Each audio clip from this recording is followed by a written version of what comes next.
In addition to talking about scholarships and referring students to the financial aid website, we would also tell them that there's a lot of ways to make their Georgia Tech education very affordable.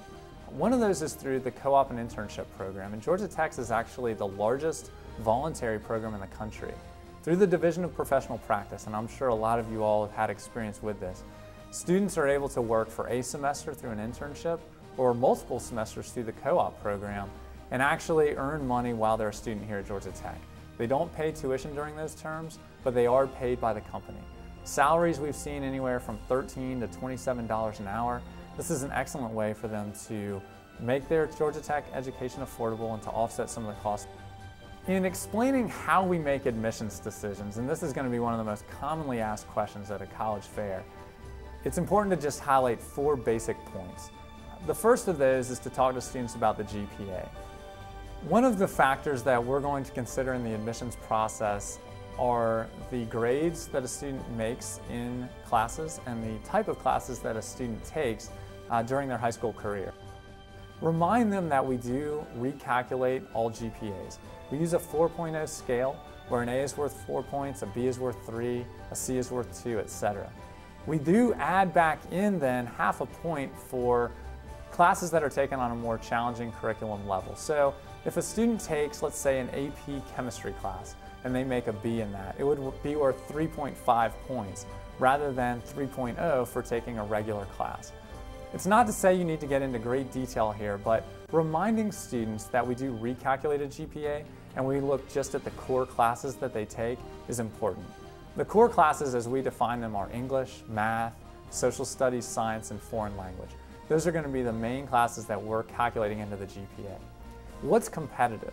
Generally speaking, what we see is most students have a B+ or an A- type of average, that they're generally making A's and B's in the classes they take. So what we'll see when we recalculate is typically about a 3.3 or higher on the recalculated 4.0 scale. Test scores. On the critical reading and math side, we're looking for students to score between about a 1270 and a 1410 as the middle 50%. And this is going to be something that students will really ask a lot of questions about. That's not to say it's a minimum. We definitely admit students who have below a 1270, and we certainly enroll students who have below a 1410. But that's the most common band of scores that you're going to see from students. If they want an ACT, you can tell them that a composite score of a 27 or higher is typically competitive, and ranges usually are between about a 28 and a 31. Again, there's students that are going to come in above that and below that, but that's where they're going to be shooting in order to be competitive with this year's applicant group. Going past the numbers, there's a couple other things we look at. In addition to GPA and SAT, we also look at the extracurricular activities the student may be involved with. So if they're working, if they're playing sports, if they are volunteering their time or doing research, anything that they're involved with in the school or community, we are going to consider.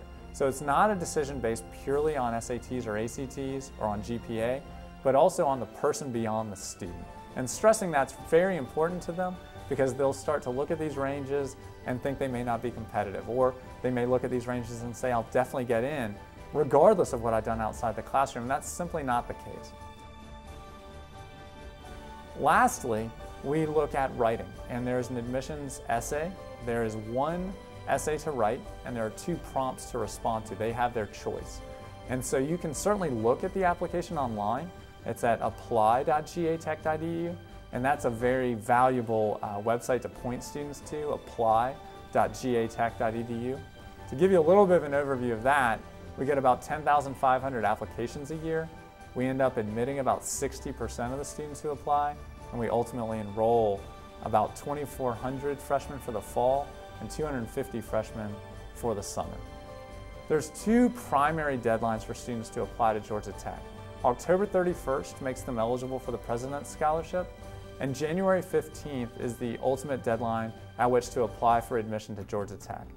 If a student applies by October 31st, they're going to know whether or not they're a semifinalist for the scholarship by the winter break. If they're not named as a semifinalist and they don't have a decision by that point, they're rolled in with a regular group, and we make all admissions decisions by the middle of March. Our goal is by the 1st of March to make those admissions decisions. Again, more than anything, we just want to thank you for your time. We thank you for your willingness to participate. And we thank you for what you're doing in order to extend the goals and achieve the goals of Georgia Tech.